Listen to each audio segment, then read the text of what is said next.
Boa noite, irmãos. Graça e paz. Vamos dar início ao nosso culto de louvor e adoração ao Senhor. Pedir para os irmãos se colocarem em pé para juntos adorarmos ao nosso Deus maravilhoso, ao nosso Deus grandioso.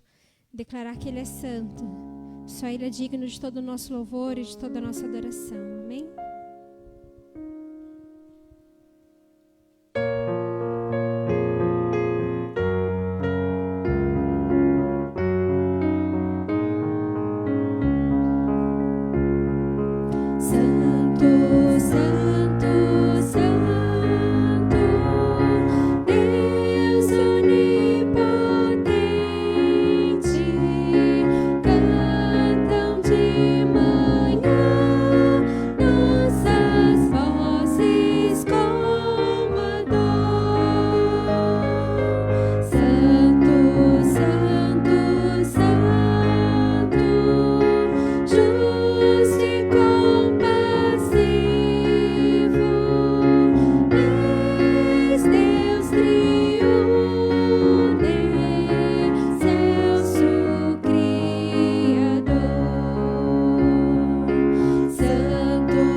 Adoração, nosso Criador, que nos criou a sua imagem e a sua semelhança. Amém? Os irmãos podem se sentar.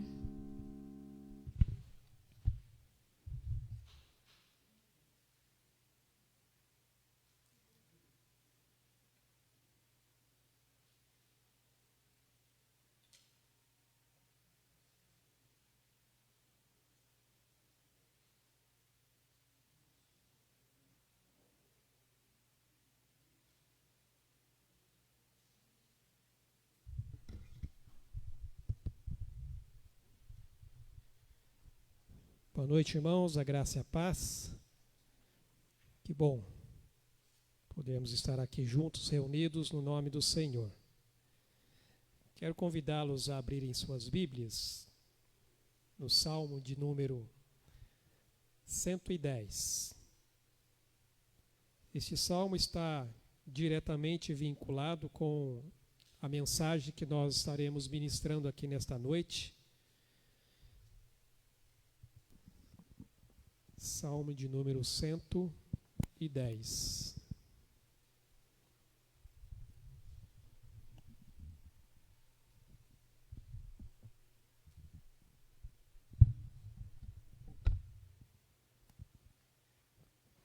Muito bem.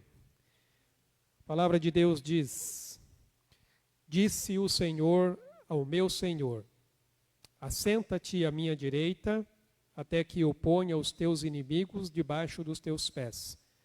O Senhor enviará de Sião o cetro do seu poder, dizendo: Domina entre os teus inimigos. Apresentar-se-á voluntariamente o teu povo no dia do teu poder, com santos ornamentos, como o orvalho emergindo da aurora, serão os teus jovens. O Senhor jurou e não se arrependerá. Tu és sacerdote para sempre, segundo a ordem de Melquisedeque. O Senhor, à tua direita, no dia da sua ira esmagará os reis. Ele julga entre as nações, enche-as de cadáveres, esmagará cabeças por toda a terra. De caminho, bebe na torrente e passa de cabeça erguida. Este salmo é um salmo real de entronização ou de ascensão aqui ao trono de um novo reino davídico. Também é conhecido como um salmo messiânico, um dos salmos que aponta para Jesus justamente como rei e como sacerdote definitivo, o que nos leva então a reconhecê-lo como rei, como sacerdote, para que realmente possamos viver aí em submissão à sua vontade e confiante então na vitória que ele trará sobre os seus inimigos. Na mensagem desta noite nós trataremos um pouquinho mais em relação a este salmo, da onde nós vamos trabalhar aqui no Evangelho de Marcos. Vamos orar neste momento, vamos agradecer ao Senhor este tempo que nós passaremos aqui juntos, de louvor, adoração, oração e principalmente ouvir aquilo que Deus tem para falar ao nosso coração. Ó Pai, nós te louvamos e bendizemos o teu santo nome. Somos gratos, ó Deus, ao Senhor, pelo manifestar, ó Deus, e o renovar da tua misericórdia sobre as nossas vidas. Te agradecemos, ó Deus, pelo teu cuidado, pela tua provisão, porque na tua fidelidade, ó Deus, o Senhor não tem deixado faltar o pão nosso de cada dia. Te agradecemos pelos livramentos que o Senhor nos tem dado. Te agradecemos, ó Deus, pelo privilégio e a oportunidade que nós temos de poder estar aqui, ó Pai, reunidos nesta casa de adoração, ó Pai, aonde, ó Pai, juntos nós declaramos a tua grandeza, a tua majestade, a tua santidade. Reconhecemos, ó Deus, que só o Senhor é Deus e não existe nenhum outro digno de receber todo louvor e toda adoração. Nos colocamos agora, Deus, diante do teu altar, o nosso coração diante da tua presença. Pedimos, ó Pai, que o Senhor ilumine o nosso entendimento e abra os nossos corações para, ó Deus, aquilo que o Senhor tem, ó Pai, a tratar conosco aqui nesta noite. Abençoa, ó Deus, a vida, ó Pai, da tua igreja, do teu povo, ó Deus, estende as tuas mãos sobre cada um, aqueles que ainda estão por chegar, que o Senhor os traga, ó Deus, em segurança. Ó Pai, nós colocamos tudo isso diante de ti, reconhecendo, ó Deus, como nós acabamos de ler aqui neste salmo, que tu és o Rei, e Cristo, ó Deus, é o nosso sumo sacerdote, que intercede por nós, é o nosso Salvador, é o nosso Senhor, e a esse Senhor que nós rendemos graça e louvor. Por isso nós te bendizemos, em nome de Jesus. Amém, Senhor Deus. Amém, meus irmãos. Vamos continuar louvando e adorando o nome do nosso Deus.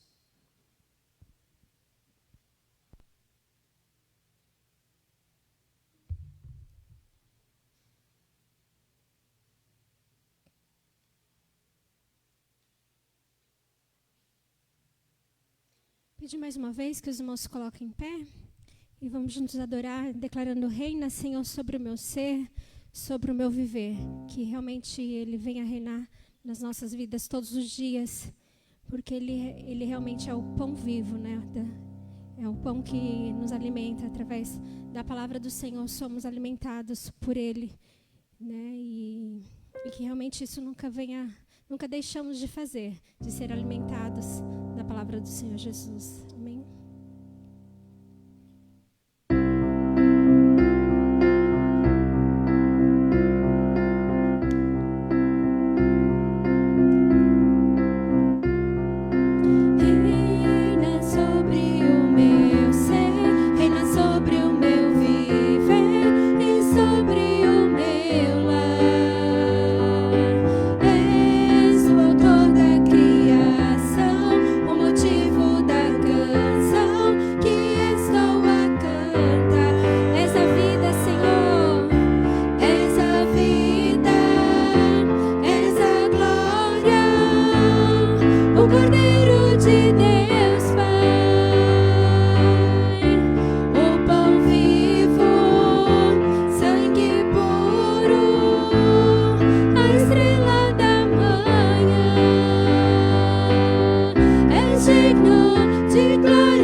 da nossa adoração.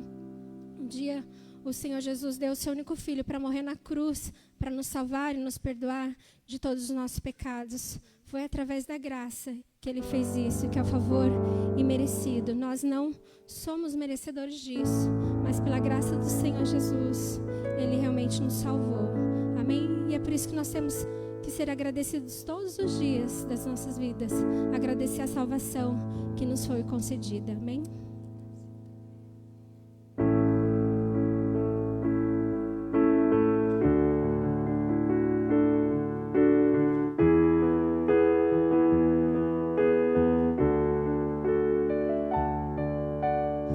Graça sobre graça recebi,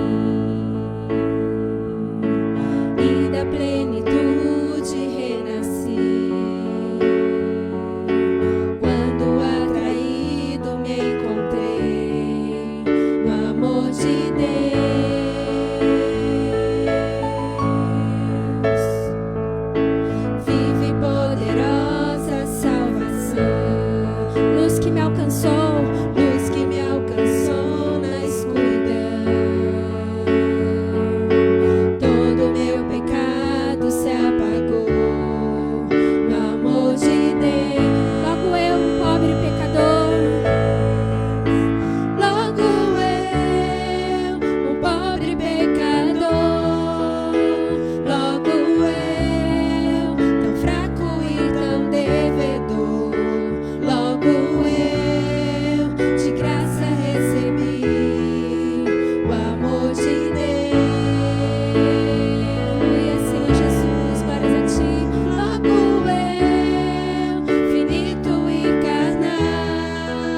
Senhor, por mais uma noite na Tua presença, Pai. Nós somos gratos, Deus, porque apesar de não sermos merecedores, Pai, mesmo assim o Senhor continua nos amando, o Senhor continua cuidando de nós, Deus.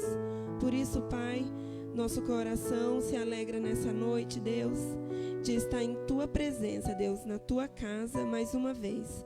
Pedimos, Deus, que o Senhor venha de encontro, Pai, ao nosso coração, Deus, e que tudo que nós fizermos aqui, Pai, seja para a Tua glória e para o Teu louvor, Pai. Graças te damos, Deus, pela vida dessa igreja, Deus.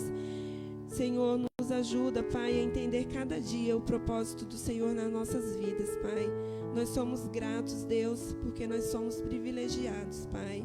Cuida de nós nessa noite, Deus, fica conosco, abre os nossos ouvidos, Senhor, prepara o nosso coração, Deus, para ouvir a Tua palavra. Nós te agradecemos, Deus, porque o Senhor é bom, é fiel nas nossas vidas, em nome de Jesus. Amém. Amém. A igreja pode se assentar. Amém.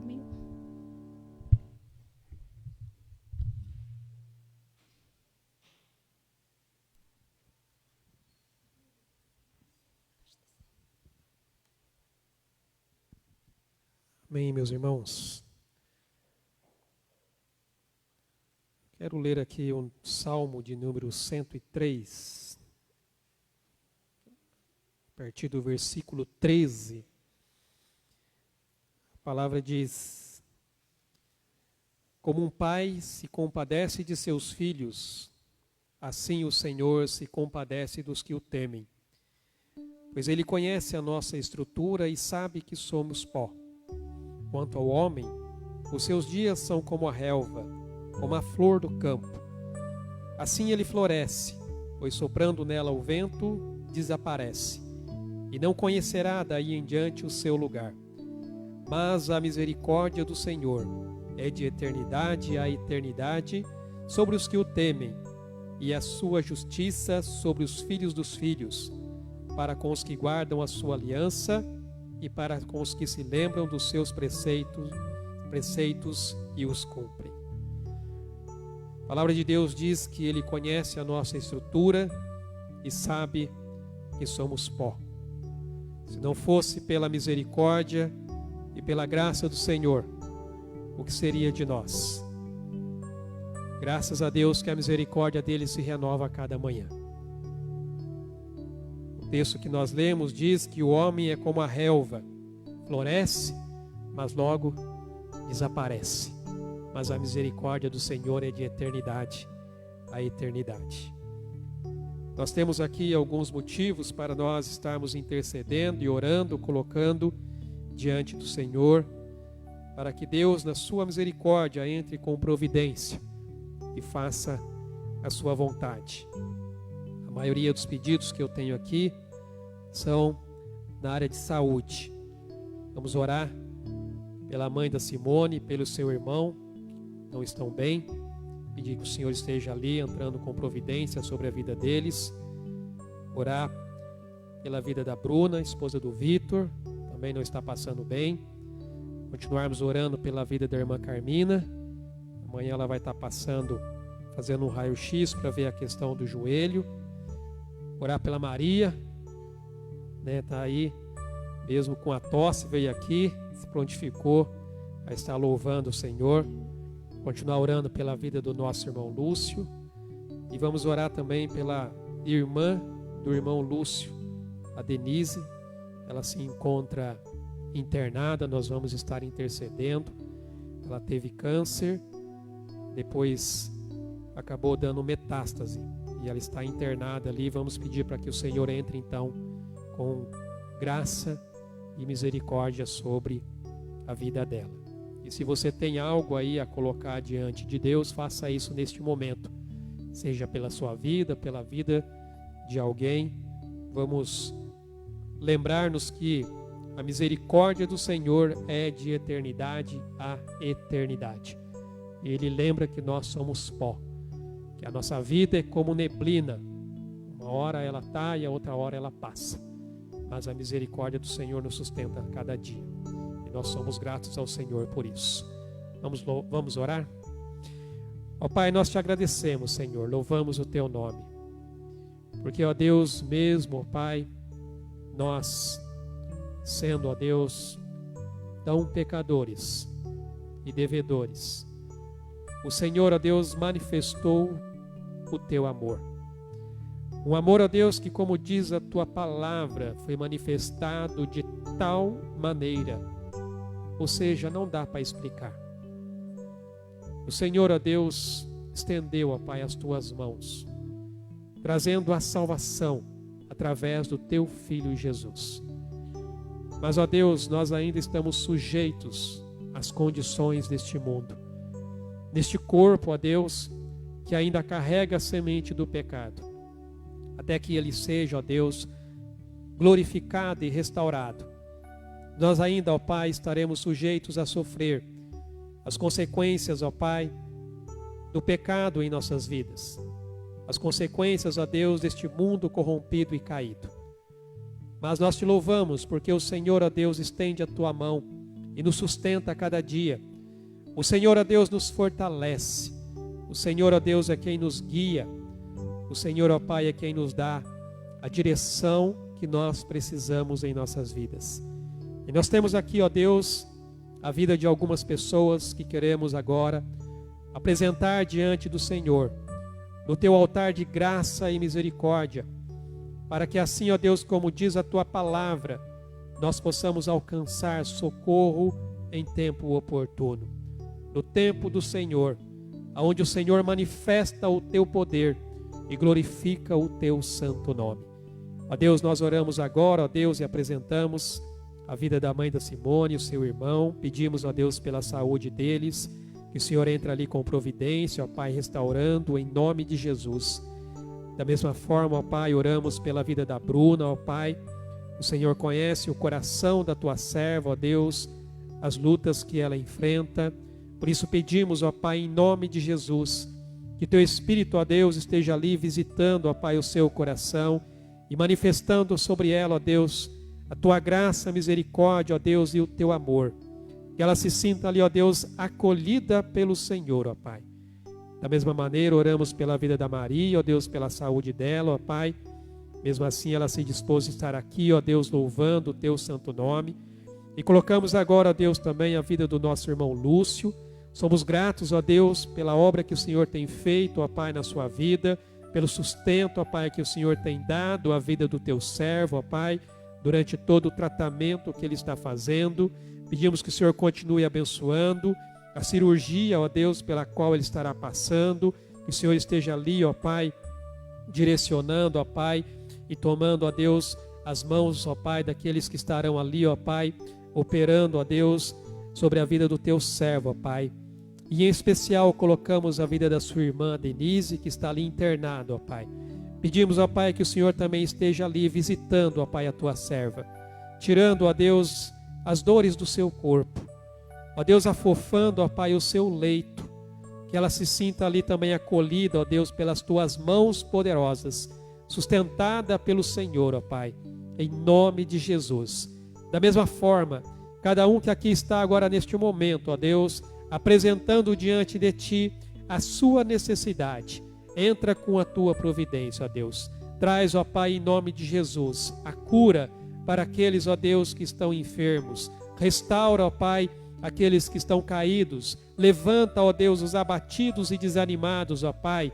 Ó Pai, em nome de Jesus, que o Senhor dê direção àqueles que estão buscando diante de ti, ó Deus, tomar uma decisão, ó Pai, para as suas vidas. Que o Senhor esteja, ó Deus, abrindo portas de trabalho, ó Deus, para aqueles que estão buscando, ó Pai, na tua presença. Que o Senhor esteja ali abençoando, ó Pai, em nome de Jesus. Fortalece, ó Deus, a tua igreja. Sustenta, ó Pai, o teu povo, ó Deus. Ó Deus, como nós acabamos de ler na tua palavra, nós somos como a relva, ó Deus. Ao mesmo tempo, ó Pai, que possamos estar ali florescendo, mas, ó Deus, logo secamos. Mas a tua misericórdia permanece para sempre. E somos gratos, porque o Senhor, ó Deus, olha para a nossa condição, ó Deus, miserável, e ainda assim o Senhor estende as tuas mãos para nos abençoar, para nos sustentar, ó Deus, e ó Pai, guardar as nossas vidas. Por isso nós te louvamos, bendizemos o teu nome, e somos gratos ao Senhor, no nome santo de Jesus. Amém, Senhor Deus. Amém, meus irmãos. Antes de nós passarmos para a mensagem desta noite, hoje, primeiro domingo do mês, nós celebramos a ceia do Senhor, o memorial que Jesus deixou da sua morte, aonde todas as vezes que celebramos, nós trazemos à memória o sacrifício de Jesus. O sacrifício que trouxe salvação, sacrifício que trouxe o perdão. A ceia é um símbolo de aliança, irmãos. A aliança de Deus conosco e a aliança que nós temos uns para com os outros. E todos aqueles que já exerceram a sua fé em Jesus são convidados, então, a participarem deste momento, momento de celebração, momento de comunhão. Ao mesmo tempo que nós celebramos a morte, mas também nos alegramos por causa da salvação e do perdão que Cristo nos concedeu. Então você que já confessou a Cristo como Senhor e Salvador da sua vida, você que já creu que Ele é o único e suficiente Salvador, que você que já desceu as águas do batismo, reconhecendo publicamente a sua fé em Jesus, então você é convidado a participar conosco neste momento.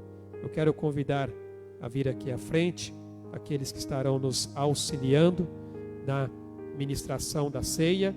Enquanto o louvor estiver sendo entoado, você vai estar aí recebendo os elementos da ceia para juntos, então, participarmos deste tempo de comunhão, de adoração e de aliança com o Senhor. Aqueles que forem participar da ceia, por favor, fiquem em pé.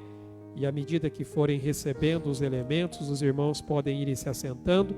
E depois que todos tiverem recebido, nós então vamos juntos tomar o pão e beber o suco de uva representando o corpo e o sangue de Jesus.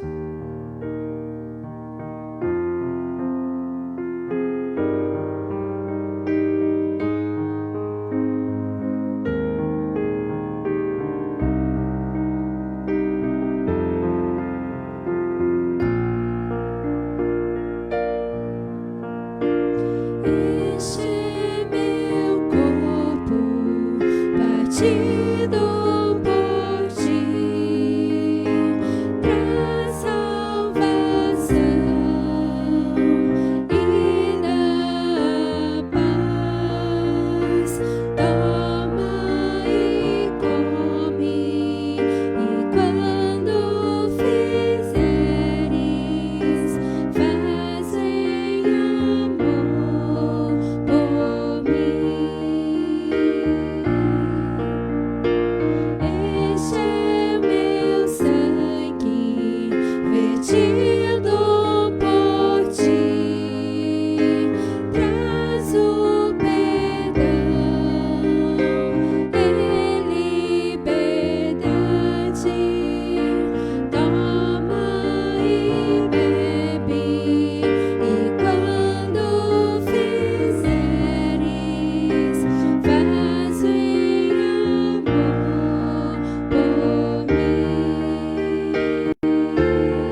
Muito bem, irmãos. Celebremos juntos este momento de aliança, de comunhão, de adoração, salvação e perdão em Cristo Jesus. A palavra de Deus diz: porque eu recebi do Senhor o que também vos entreguei. Que o Senhor Jesus, na noite em que foi traído, tomou o pão e, tendo dado graças, o partiu e disse: isto é o meu corpo, que é dado por vós. Fazei isto em memória de mim. Comamos, pois, o pão em memória da morte de Cristo.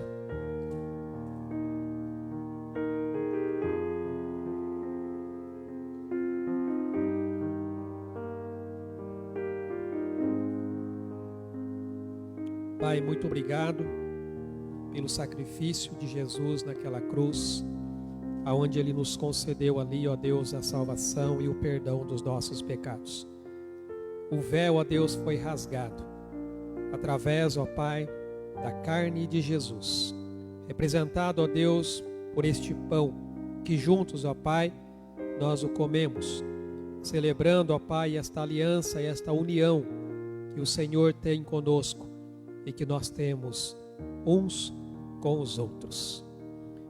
A palavra de Deus diz: por semelhante modo, depois de haver ceado, tomou também o cálice, dizendo: este cálice é a nova aliança no meu sangue.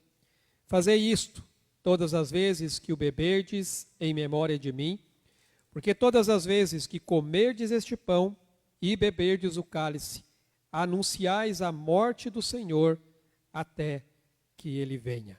Bebamos, pois, o cálice.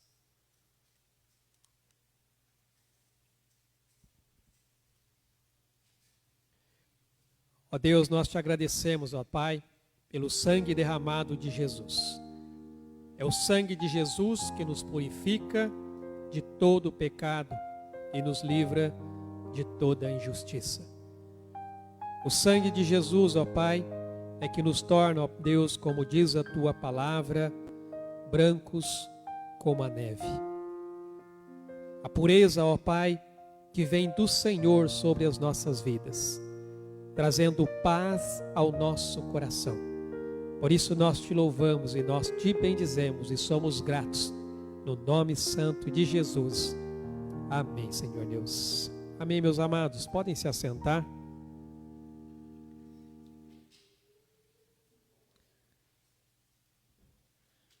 Quero convidá-los a abrirem suas Bíblias, o Evangelho de Marcos. Nós vamos aqui dar sequência à nossa série de mensagens.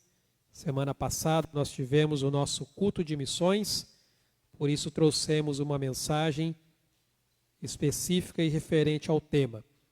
Nós vamos retomar aqui então a nossa série no Evangelho de Marcos. Marcos capítulo 12. Hoje nós vamos refletir aqui do versículo 35 até o 37. Apenas 3 versos.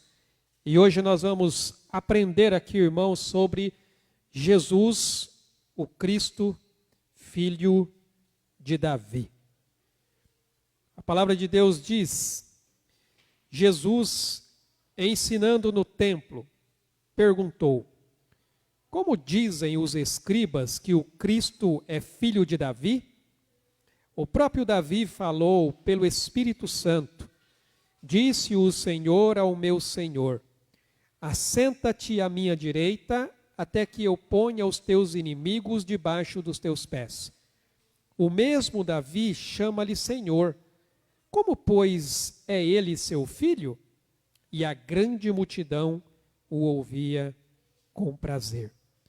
Irmãos e irmãs, depois de afirmar aqui que ninguém mais tinha coragem de questionar Jesus, o evangelista Marcos aqui mostra que os debates pessoais e em grupo não aconteceriam mais.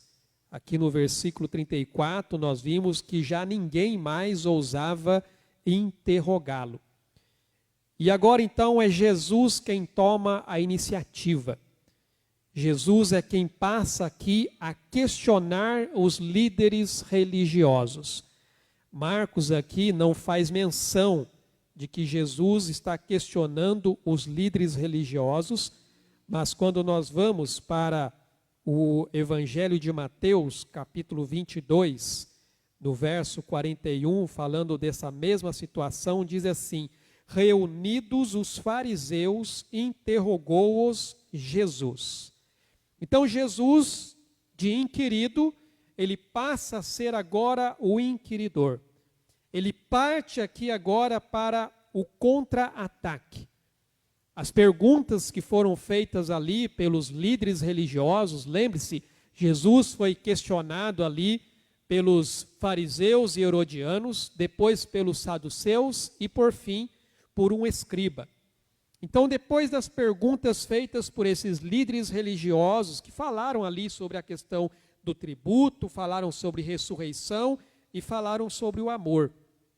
No entanto, agora, Jesus passa a tocar num ponto principal, a sua própria pessoa ou a pessoa de Cristo. Irmãos, essa é a grande questão a ser respondida. Quem é Jesus?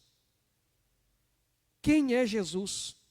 Porque, irmãos, se nós estivermos errados sobre quem é Jesus, nós vamos estar errados em tudo.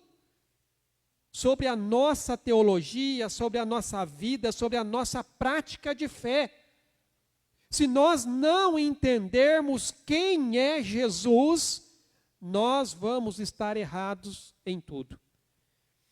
O mesmo Jesus que nós vimos aqui, e eu já frisei em algumas mensagens, que durante o seu ministério ele ocultou ali a sua verdadeira identidade, rogando muitas vezes ali as pessoas para não dizerem ao povo quem ele era. Agora, no entanto, ele passa a revelar a sua natureza com muito mais clareza. Porque chegar ao tempo, irmãos, chegar ao tempo de cumprir cabalmente a sua missão. Jesus sabe que ele está agora muito mais perto da cruz. Lembre-se, nós estamos na última semana aqui da vida de Jesus. 2 dias depois desses fatos, ele vai ser ali julgado, condenado e crucificado. O que nós vamos ver aqui nesta noite, irmãos, é que Jesus, o Cristo, filho de Davi, é o cumprimento da promessa. E a primeira coisa que nós notamos aqui é o verdadeiro significado de ser o Messias. No verso 35 diz: Jesus, ensinando no templo, perguntou: como dizem os escribas que o Cristo é filho de Davi? Irmãos, o título e conceito de Messias em hebraico e Cristo em grego é ungido. Então, toda vez que fala de Messias, é no hebraico, Cristo é no grego, mas o significado é o mesmo. O significado é o ungido. Irmãos, isso aqui é o mais importante de todos os conceitos teológicos e históricos sobre a pessoa de Jesus, porque se tornou o modo central de designar aqui a compreensão cristã de quem ele é.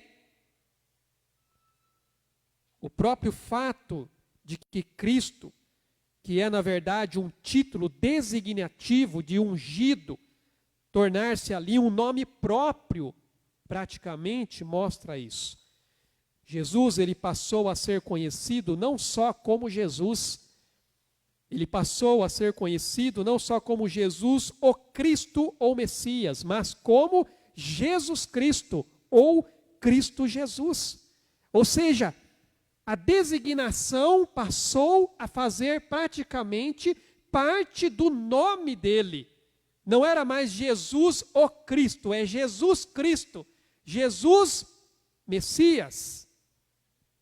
Em Atos, capítulo 3, versículo 20, eu acho que eu coloquei ali, diz: a fim de que da presença do Senhor venham tempos de refrigério e que envie ele, o Cristo, que já vos foi designado Jesus. Na maioria das cartas do Novo Testamento, é usado quase sempre como nome composto. E na maioria das vezes, as cartas parecem falar mais do nome de Cristo do que do nome de Jesus. Provavelmente, é claro que, porque dentro do contexto gentil, para onde a maioria das cartas foram direcionadas, aonde o Evangelho chegou, as pessoas ali não entendiam muito o contexto histórico judaico de unção. As pessoas ali não entendiam muito essa ideia de ungido. Então, para eles não tinha muito significado. Nós vemos que os próprios discípulos de Jesus passaram ali a ser chamados de cristãos, como designação ali de pertencer ao grupo dos seguidores de Jesus, o qual, na verdade, era conhecido como o caminho. Eles nem eram conhecidos como cristãos, eles eram conhecidos como os do caminho. Quando você vai aqui para Atos capítulo 9, no versículo 2, diz aqui: e lhe pediu cartas para as sinagogas de Damasco, a fim de que, caso achasse alguns que eram do caminho, assim homens como mulheres, os levasse presos para Jerusalém.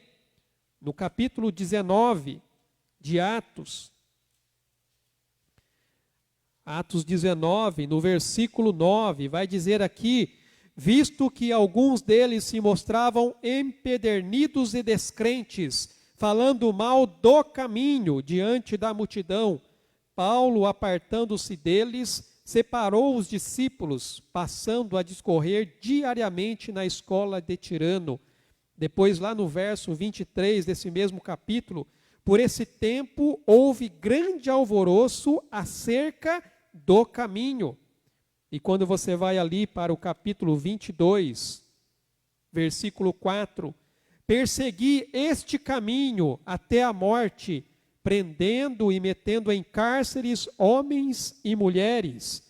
E no capítulo 24, no versículo 14, porém, confesso-te que segundo o caminho, a que chamam seita, assim eu sirvo ao Deus de nossos pais, acreditando em todas as coisas que estejam de acordo com a lei e nos escritos dos profetas. E no verso 22 desse mesmo capítulo, então Félix, conhecendo mais acuradamente as coisas com respeito ao caminho, adiou a causa, dizendo: quando descer o comandante Lísias, tomarei inteiro conhecimento do vosso caso. Então vejam vocês que a designação dada ali aos discípulos de Jesus como cristãos, antes eles eram conhecidos como os seguidores de Jesus ou seguidores do caminho. Para nós compreendermos, irmãos, o significado de Messias, nós temos que entender qual é a esperança messiânica e as expectativas que os judeus tinham. Quando nós olhamos para o Antigo Testamento, várias pessoas foram ungidas e separadas ali para cumprir alguma função divinamente ordenada. Nós temos ali, por exemplo, os sacerdotes que eram ungidos. Então, eles eram ali, de certa maneira, tidos dessa maneira. Também ungirás Arão e seus filhos e os consagrarás para que me oficiem como sacerdotes. Nós vemos no Antigo Testamento que os reis eram ungidos. A referência ao texto aqui fala da unção de Saul. Tomou Samuel um vaso de azeite e o derramou sobre a cabeça e o beijou e disse: não te ungiu porventura o Senhor por príncipe sobre a sua herança, o povo de Israel? E também relacionado a alguns profetas, aqui especificamente a Eliseu. A Jeú, filho de Ninsi, ungirás rei sobre Israel, e também Eliseu, filho de Safate, de Abel Meolá, ungirás profeta em teu lugar. Então, no Antigo Testamento, essa ideia de ser ungido foi designado ali algumas pessoas para cumprir uma função que foi divinamente ordenada. E esta unção, então, indicava uma designação divina, e que essas pessoas, em particular, pertenciam a um grupo especial chamado por Deus para uma tarefa específica. Então, irmãos, embora o termo Messias possa ser usado como título messiânico do Antigo Testamento, a principal referência a esse título está, na verdade, vinculada a um rei messiânico. Um rei que viria e governaria em favor de Deus e sobre a terra. Então, mesmo que essas pessoas tenham sido ungidas, mas o termo messiânico, referindo-se ao Messias, estava falando de um rei que viria. Um rei que viria para assentar no trono e governar então sobre toda a terra. E o cumprimento desta profecia era esperado acontecer na pessoa de um filho de Davi, ou seja, maior do que um simples rei que se assentaria no trono eternamente para governar. A promessa que Deus fez a Davi, em 2 Samuel, capítulo 7, fala exatamente sobre esse rei que se assentaria no trono para governar para sempre. 2 Samuel 7, a partir do versículo 12, diz assim: Quando teus dias se cumprirem e descansares com os teus pais, então farei levantar depois de ti o teu descendente, que procederá de ti, e estabelecerei o seu reino. Este edificará uma casa ao meu nome, e eu estabelecerei para sempre o trono do seu reino. Eu lhe serei por pai, e ele me será por filho. Se vier a transgredir, castigá-lo-ei com varas de homens e com açoites de filhos de homens. Mas a misericórdia se não apartará dele, como a retirei de Saul, a quem tirei de diante de ti.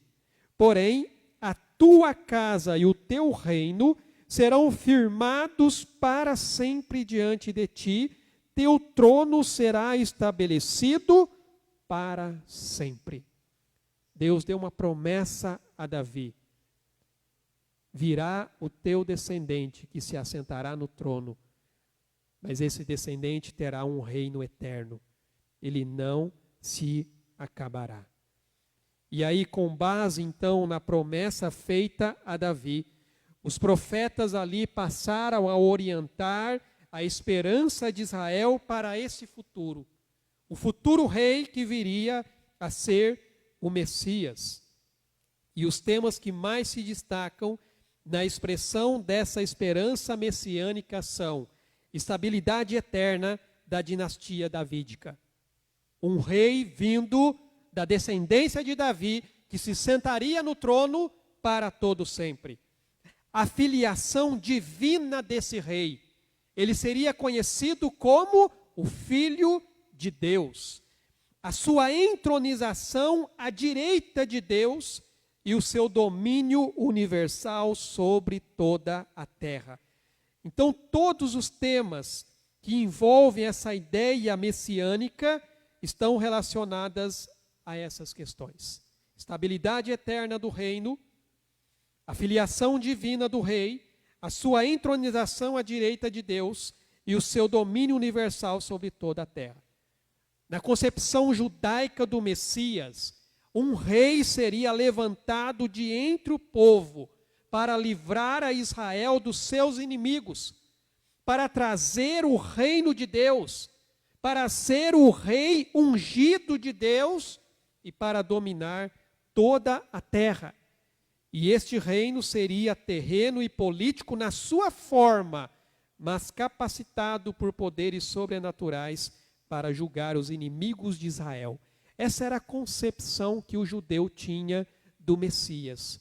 Um rei que viria para se assentar no trono e governar a Israel e a todos os povos. Mas aí, irmãos, nós vamos para os evangelhos. O Messias revelado nos evangelhos.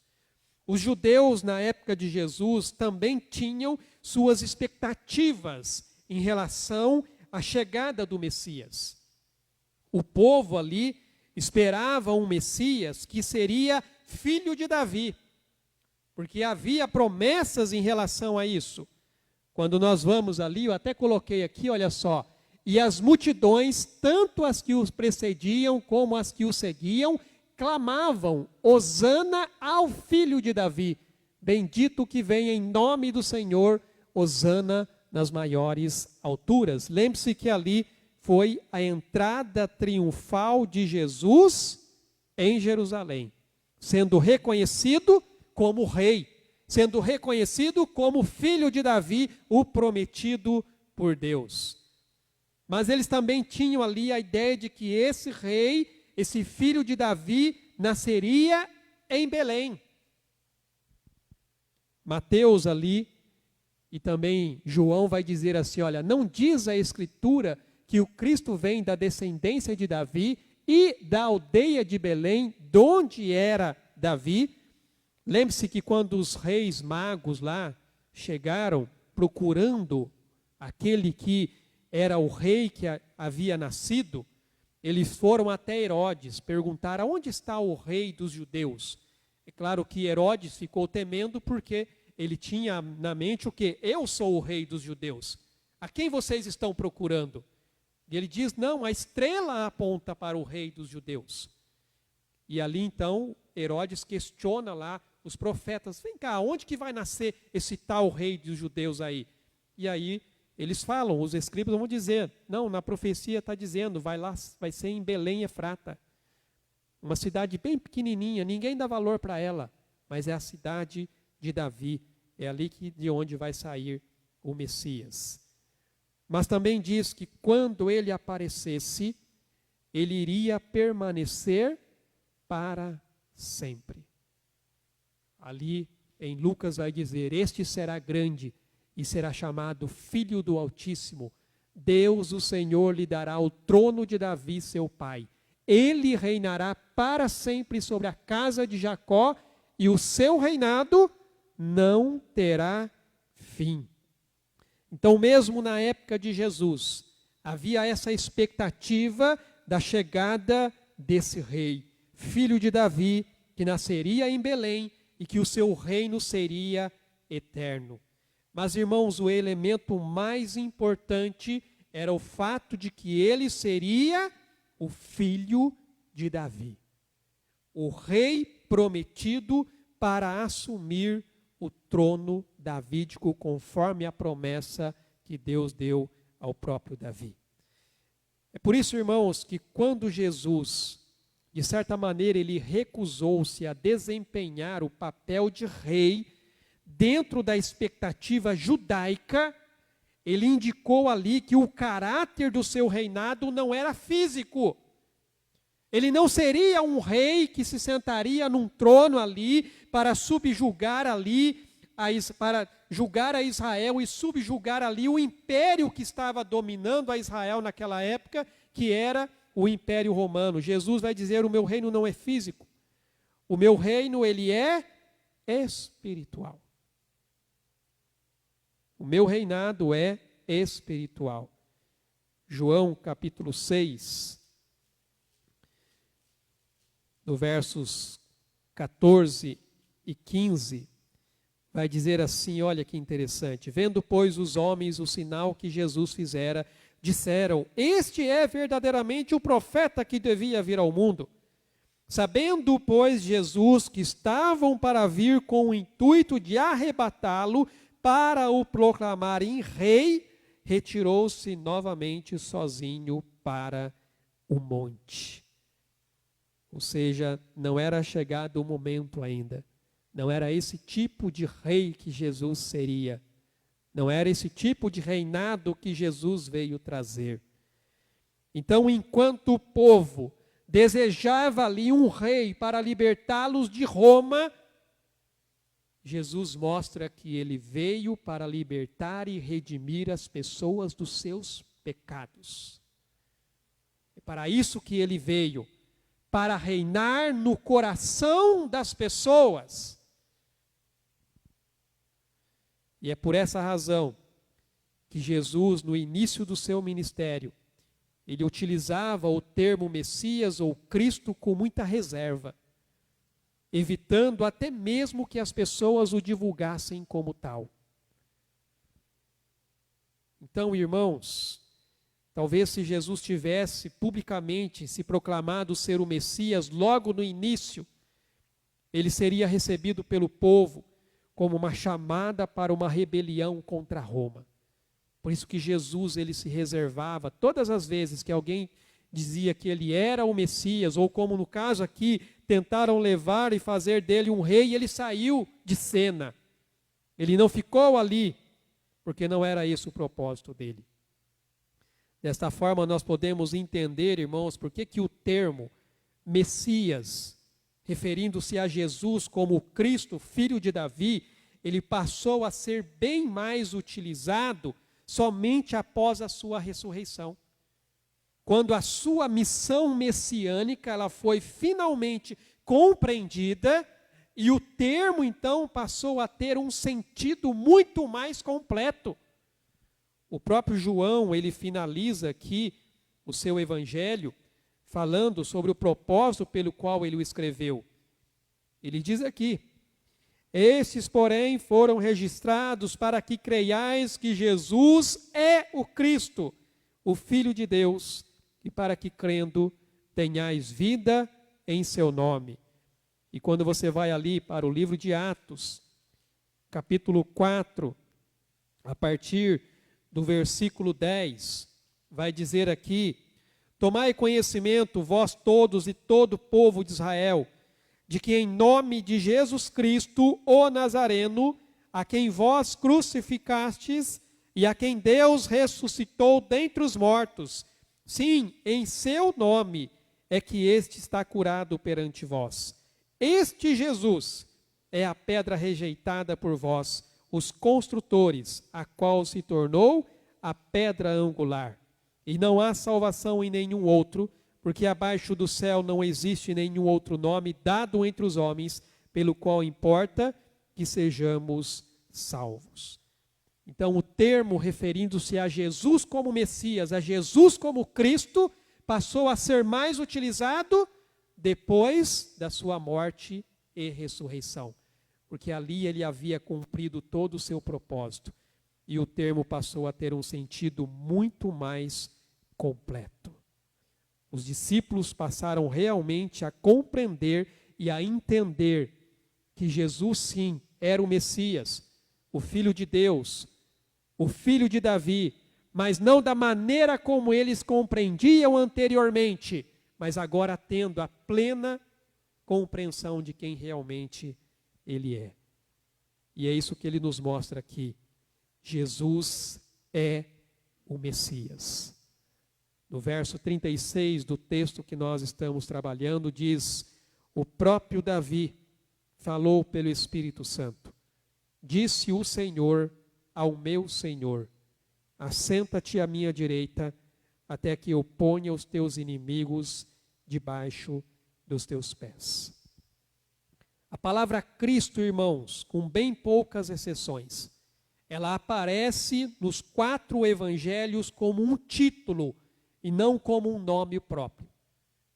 Por isso que eu falei no começo, eles se referiam a Jesus, o Cristo, mas a designação passou a fazer parte tanto ali da pessoa de Jesus, que se tornou o nome próprio dele, Jesus Cristo, ou Cristo Jesus.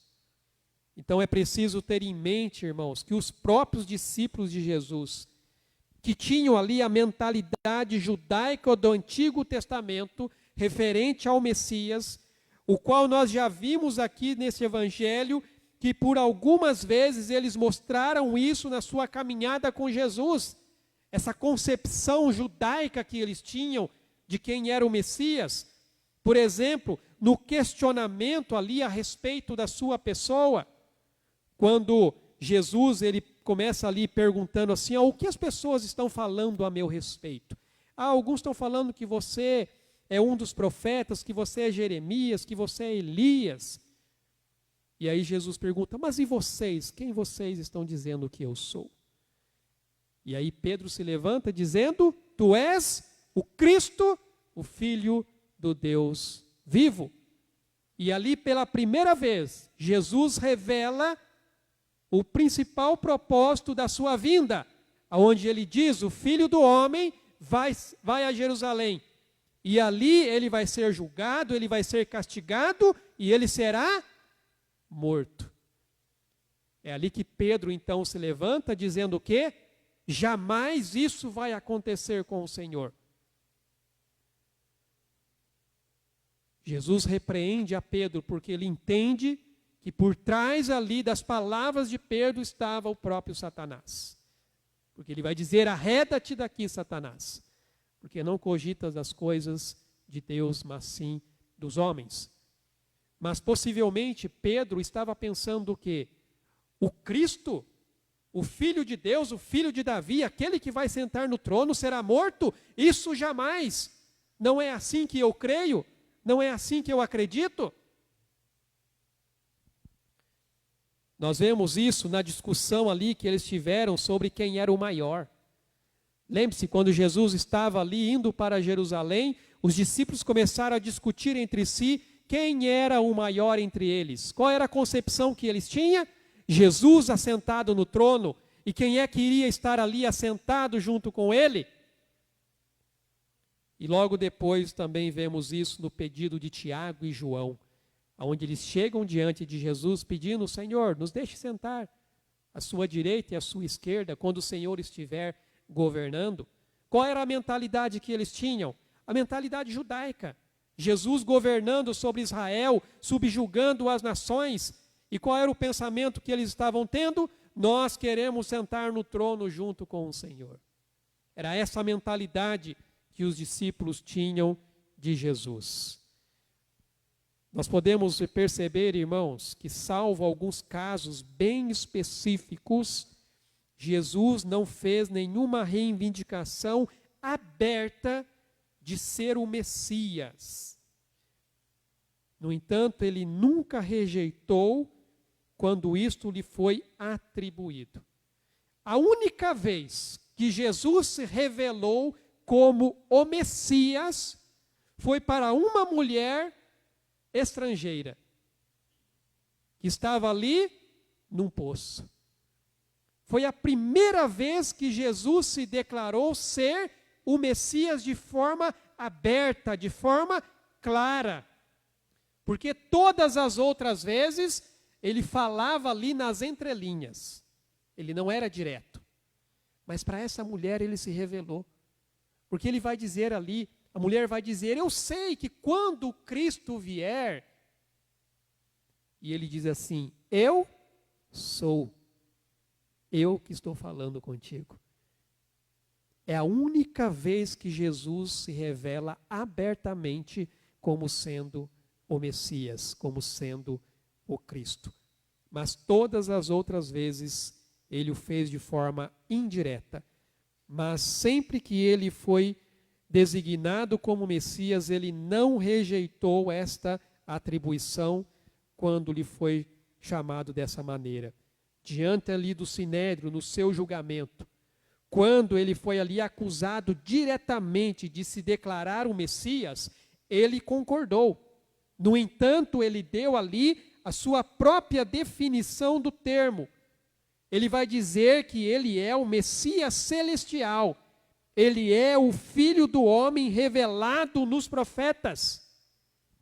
Quando ele foi ali levado a julgamento, em Lucas, capítulo 22, nos traz mais detalhes sobre isso. Do versículo 67 em diante, diz aqui, quando Jesus estava diante do Sinédrio sendo interrogado, se tu és o Cristo, dize-nos. Então Jesus lhe respondeu, se vou-lo disser, não o acreditareis. Também se vos perguntar, de nenhum modo me responderás. Desde agora estará sentado o Filho do Homem à direita do Todo-Poderoso Deus. Então disseram todos, logo tu és o Filho de Deus? E ele lhes respondeu, vós dizeis que eu sou. Veja que Jesus não falou diretamente, vocês é que estão dizendo. Mas ele reconheceu. Quando ele disse, vocês vão ver o Filho do Homem assentado no trono. Ah, então você está dizendo que você é o Cristo. Isso é o que vocês estão dizendo. Mas a palavra deixa claro que Jesus é o Cristo. Ele é o Messias, revelado nos profetas e prometido por Deus. Mas ele é, irmãos, o filho de Davi. Voltando ao nosso texto aqui, Marcos 12, verso 37, a primeira parte do versículo diz assim: o mesmo Davi chama-lhe Senhor. Como, pois, é ele seu filho? Irmãos, em várias ocasiões, Jesus foi recebido como filho de Davi. O Evangelho de Mateus, ele cita essa referência a Jesus 9 vezes. Marcos apenas 2 vezes. Marcos, ele cita a referência de Jesus como filho de Davi apenas 2 vezes. A primeira vez foi quando aquele cego, Bartimeu, começou a clamar, Jesus, filho de Davi, tem misericórdia de mim. E a segunda vez é aqui. Mas Mateus não. Mateus por 9 vezes faz menção ao fato de que Jesus é o filho de Davi. Esse termo é usado poucas vezes aqui em Marcos, porque você tem que entender que o público a quem ele escreveu não era judeu, era um público gentil. Ou seja, Marcos escreveu para os romanos. Então eles não entendiam muito essa referência a dizer que Jesus é o filho de Davi. Enquanto Mateus escreveu para judeus. Então eles entendiam, quando falava Jesus, filho de Davi, estava se referindo ao prometido lá de Davi, quando Deus deu a promessa a ele. Mas aqui não, as pessoas não compreenderiam isso. Provavelmente por isso, Marcos não faz tanta referência a Jesus como filho de Davi, porque para os seus leitores isso não teria muito significado. Ao questionar aqui sobre o Cristo ser o filho de Davi, Jesus dá o verdadeiro sentido da sua messianidade, irmãos. Ele diz claramente, ele é o Messias prometido, descendente da linhagem de Davi. Sabe o que isso revela? A sua humanidade. Isso revela a sua humanidade. Mas ele também é o Filho de Deus, a quem o Senhor lhe deu toda a autoridade e poder. Sabe o que isso revela? A sua divindade.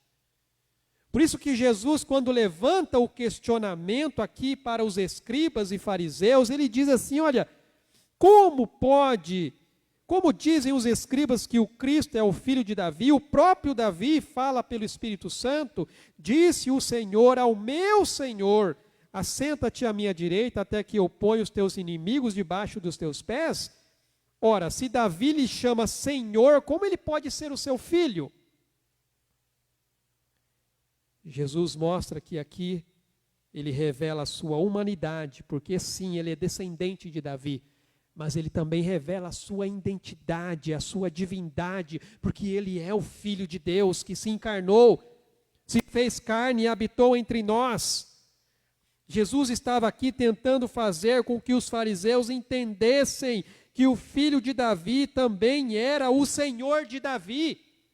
Ou seja, o Messias era ao mesmo tempo descendente humano de Davi, mas também era o seu divino Senhor. Mas ele não era o conquistador guerreiro das esperanças judaicas. É por essa razão que ele evitava o título devido às suas implicações nacionalistas. Irmãos, Jesus revelou-se como aquele que estava cumprindo as promessas messiânicas. E há várias referências sobre a sua pessoa e as promessas do Antigo Testamento referente ao Messias que se cumpriram em Jesus. Se você fizer um estudo, pega o Evangelho de Mateus, principalmente. Mateus faz várias referências de promessas do Antigo Testamento que se cumpriram na pessoa de Jesus. Por várias vezes Mateus vai colocar assim como estava escrito nos profetas, referindo-se à pessoa de Jesus, mostrando que ele é o Messias, ele é o prometido, ele é o Filho de Deus, ele é aquele que deveria vir.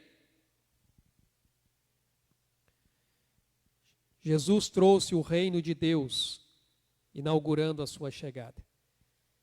E por essa razão, ele seria crucificado e passaria a ser chamado de Jesus Cristo e não apenas o Cristo. As ideias mundanas ligadas aqui ao conceito de filho de Davi ou Messias precisavam ser melhor compreendidas. Jesus, alguns dias antes da sua mais profunda agonia, ele estava ali plenamente consciente de que o caminho pelo qual ele estava indo, que era o caminho da cruz, é que o conduziria ao trono, assumindo e cumprindo a palavra de Deus a seu respeito. Lucas, o evangelista, logo depois da ressurreição de Jesus, os discípulos se dispersaram. Cada um voltou ali para os seus afazeres. 2 discípulos estavam voltando para a sua cidade, chamada Emaús. E no caminho, enquanto eles estavam andando, aparece alguém ali caminhando junto com eles. E essa pessoa lhe pergunta: sobre o que vocês estão conversando? Qual é o assunto? E aí esses dois dizem: você não assiste jornal não? Você não vê internet? Você não vê as notícias que estão correndo por aí? Sobre o Jesus que crucificaram, que mataram lá em Jerusalém? A gente acreditava que ele era o Messias. A gente acreditava que ele era o Cristo. E a palavra diz que esta pessoa começou a explicar para eles, desde lá de Moisés até os Salmos e Profetas, mostrando que o Cristo, ele deveria sofrer, ele deveria morrer e ele seria ressuscitado. E aí, quando essa pessoa estava indo embora, esses homens então o convidaram para passar a noite com ele. E durante a mesa de jantar, naquela comunhão, quando este homem parte o pão, o que acontece? Os olhos deles se abrem e eles entendem: é Jesus quem está aqui. Não é mentira, ele ressuscitou. Então é verdade. Ele é o Cristo, ele é o Messias. Ele é realmente aquele que havia de vir. Mas até aquele momento, eles ainda não estavam compreendendo isso. Que Jesus veio para assumir e cumprir a palavra de Deus a seu respeito. Por isso que Jesus aqui faz uma clara exposição das Escrituras. E o texto termina dizendo: e a grande multidão o ouvia com prazer. Irmãos, lembre-se, o sinédrio ali estava desesperado para eliminar Jesus. Eles estavam ali desesperados para acabar com Jesus. Eles tinham feito aqui 3 tentativas para interceptar, desacreditar e matar Jesus. E Jesus os havia derrotado em todas essas tentativas, ao ponto de eles não mais se atreverem a se humilhar mais ainda, pedindo-lhe mais perguntas. Então nós vemos que nessa passagem, Jesus vira o jogo e coloca então diante deles uma pergunta que eles se mostram incapazes de responder. Apesar de todo o rancor, irmãos, e ódio dirigido a ele por esses líderes, apesar da superficialidade, mesmo a indecisão das multidões, Jesus ainda continuava a ser um evangelista compassivo. Vejam vocês que nem todos os membros do sinédrio, os escribas, fariseus e sacerdotes, foram igualmente maus, foram incrédulos. Porque nós temos aqui, irmãos, pessoas que acreditaram em Jesus, embora não se declarassem publicamente como sendo seus discípulos. Jesus não os havia rejeitado permanentemente. A Bíblia fala de Nicodemos, e foi de noite ter com Jesus. E ele reconhece que Jesus é o mestre. Embora ele ainda não compreenda, embora ele ainda não entenda, mas ele era um seguidor de Jesus. As ocultas, mas era. Nós temos ali José de Arimateia, aquele que pediu o corpo de Jesus para ser sepultado. Ele fazia parte do sinédrio. Ele era um dos líderes religiosos ali, que fazia parte do sinédrio aqui em João, capítulo 19, nos mostra isso. João 19, versículo 38, vai dizer assim, olha, depois disto, José de Arimateia, que era discípulo de Jesus, olha só, José de Arimateia, que era discípulo de Jesus, ainda que ocultamente, pelo receio que tinha dos judeus, rogou a Pilatos lhes permitisse tirar o corpo de Jesus. Pilatos lhe perguntou, lhe permitiu, então foi José de Arimateia e retirou o corpo de Jesus. E aí no verso 39, e também Nicodemos, aquele que anteriormente viera ter com Jesus à noite, foi levando cerca de 100 libras de um composto de mirra e aloés. Eles eram discípulos de Jesus. Eles só não se revelavam publicamente porque eles temiam os seus compatriotas. Eles temiam aqueles outros que faziam parte do sinédrio. Então nós vemos que Jesus, ainda assim, ele é compassivo com essas pessoas. E eu diria que a pergunta de Jesus aqui era uma oferta de salvação. E não apenas uma forma de humilhação e confrontação. A crença dos escribas, irmãos, que o Messias seria o filho de Davi, ela estava correta, mas era incompleta. Porque como nós podemos ver, o Antigo Testamento revela não só a humanidade, o Messias, Jesus como filho de Davi, mas também revela a sua divindade. Jesus como Senhor de Davi, exaltado à mão direita do Pai. E aqui, irmãos, está o mistério e a verdade infinita de que Jesus é plenamente Deus e também homem.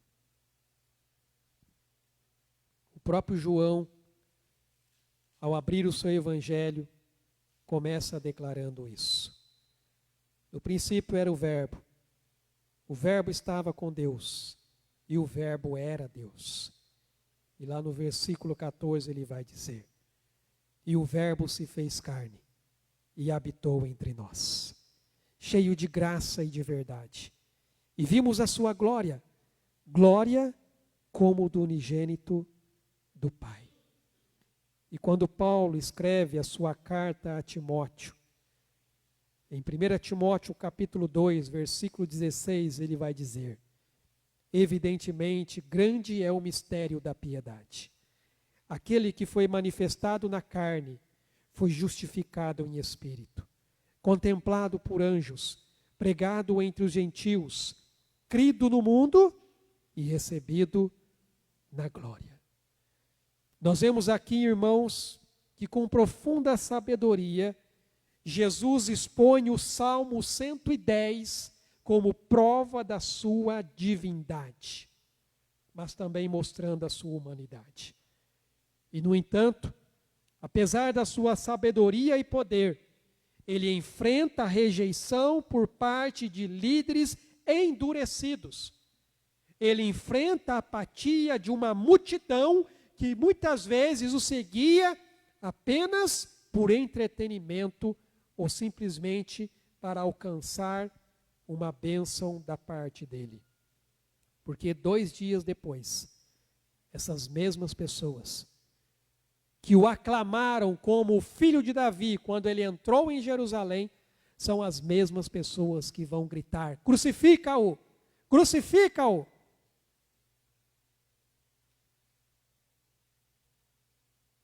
Alguns odiavam Jesus, outros apenas se divertiam com a sua presença. Infelizmente, irmãos, eles eram tão resolutos no seu ódio, tão cegos pela escuridão de seus pecados, que eles não conseguiram ver que a luz do mundo estava diante deles. Eles não conseguiram enxergar quem era Jesus. Por isso que eu disse, a questão mais importante que nós temos que entender para a nossa fé, para a nossa teologia, para a nossa prática de vida cristã, é entender quem é Jesus. Quem é Jesus para você? O que nós podemos aprender aqui dessa passagem, irmãos, é que Jesus está nos chamando para reconhecer a sua divindade, a sua autoridade. Ele não é apenas um líder humano, ele é o próprio Filho de Deus. Por isso que nós devemos responder a Ele com reverência, devemos responder a Ele com submissão, devemos responder a Ele com fé. Não devemos ter um coração incrédulo, não podemos ter a mente embotada pela ignorância, pelo pecado, que nos impedem de ver e reconhecer quem realmente é Jesus. Além do mais, somos convidados a examinar as nossas próprias concepções e expectativas limitadas de Deus.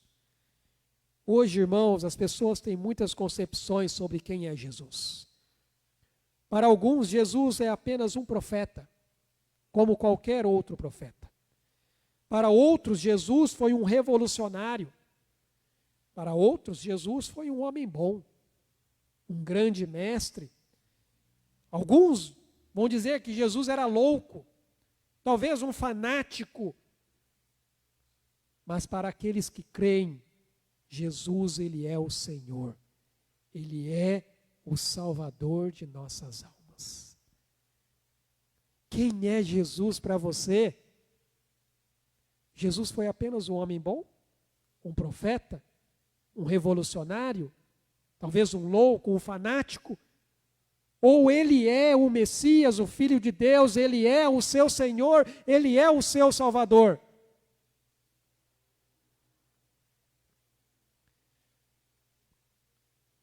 Amados irmãos, assim como os escribas foram desafiados na sua visão do Messias, também somos chamados a questionar e expandir nossa compreensão sobre quem Deus é e a sua ação em nossa vida. Jesus é mais do que um líder político ou religioso, ou talvez qualquer outra designação que você queira lhe dar. Jesus é um Messias divino e merece toda a nossa devoção e obediência. É isso que Ele é. Ele é o Senhor, Ele é o Salvador. O nosso entendimento de Deus e sua obra deve ser guiado pelas verdades que Ele apresentou sobre si mesmo, e não baseados em ideias e filosofias erradas que pregam e ensinam sobre Jesus. Saiba que Jesus é o Cristo, Jesus é o Filho de Deus, Jesus é o Rei que está sentado no trono, e Ele vai voltar para buscar os seus, para governar junto com Ele. E aonde você vai estar? Você vai estar do lado daqueles em que Ele vai dizer: vinde benditos de meu Pai?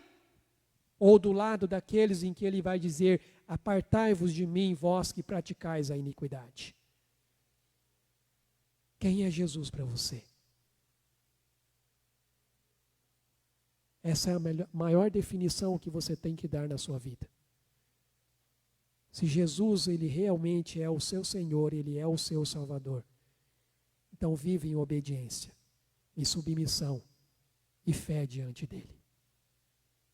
E carregue isso até o dia em que ele voltar, para buscar aqueles que são seus.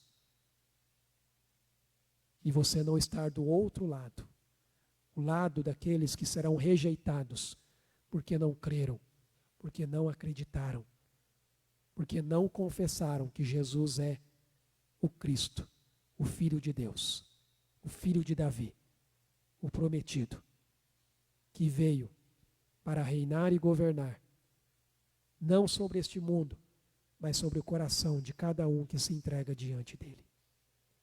Vamos orar? Pai, nós te louvamos, Senhor, e te agradecemos mais uma vez pela tua palavra. Somos gratos ao Senhor pelo mover do teu Espírito Santo aqui em nosso meio. Te agradecemos, ó Deus, por esta revelação bendita que o Senhor nos traz, de quem realmente Jesus é. Jesus é o Cristo, o Filho de Deus, Filho de Davi, o prometido para assentar-se no trono, e o seu reino será eterno, sobre o coração de todos aqueles que se rendem e se entregam e o reconhecem como seu Senhor e como seu Salvador. E se existe alguém, ó Deus, que ainda não fez isso, que o teu Espírito Santo trabalhe nesse coração, convertendo essa alma diante do Senhor, para que ela se renda, para que ela compreenda, para que ela reconheça que Jesus é o Senhor da sua vida. Ele é o seu Salvador. Em nome de Jesus. Amém, Senhor Deus. Amém, meus amados.